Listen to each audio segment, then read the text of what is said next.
I want to take off from what Kamaljeet said to you, Gaurav. You know, we've been discussing about how the timing of this is happening when there is tension at the line of actual control and what the 2+2 dialogue will mean for India. Even for the United States, to send out a message to China for them is very, very important, which is why they've been speaking about their alliance with India, about their tie-up with India, and also about the Quad countries.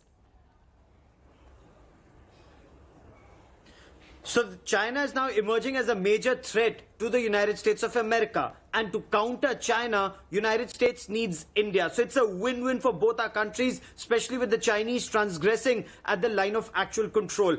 What India requires is not just military hardware, but as Raksha Mantri Rajnath Singh in his conversations with, Mr. Esper took it forward, was in terms of technology transfer and Atmanirbhar Bharat. What does that mean? Manufacturing defense hardware in India. What is India looking at immediately? As far as our deployment at the line of actual control is concerned, LEMOA was invoked to get, high altitude gear immediately. But are we looking to manufacture that in India? That would ensure that for a wider number of our troops deployed all along the Siachen Glacier and elsewhere, you have high-grade equipment and gear that's available. That's point one. Point two.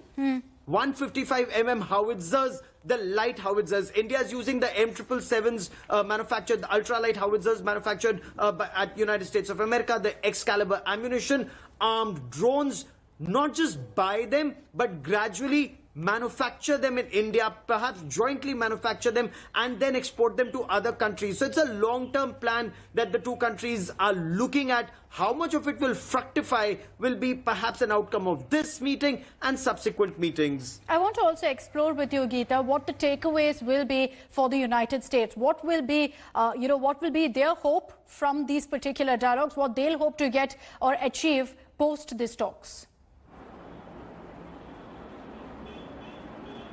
Well, one important aspect, Akshita, of this meeting is that this is not just a visit wherein India, the United States of America or the Trump administration is only looking at furthering strategic partnership between India and the US, because that's already on the right trajectory. It is also a campaign visit.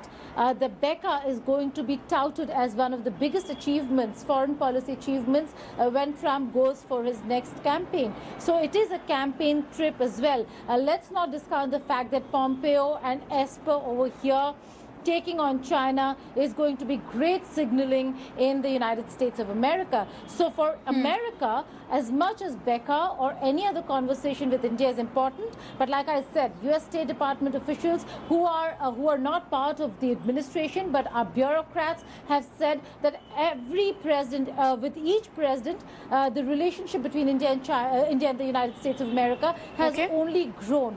And so there is no reason why a Biden in the White House or a Trump at the White House in the future is going to change things around. So for them, one of the biggest achievements would be the campaign messaging that they're going to send with BECA, with the taking on China, with supply chain alternatives, with making India and making America great again. All that is going to be very significant for US.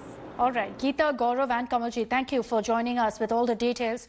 Hi everyone, Preeti Chaudhary here. Hope you like this video. For latest news and analysis, like and subscribe to the India Today YouTube channel. And don't forget to press the bell icon to stay updated. Thank you for watching.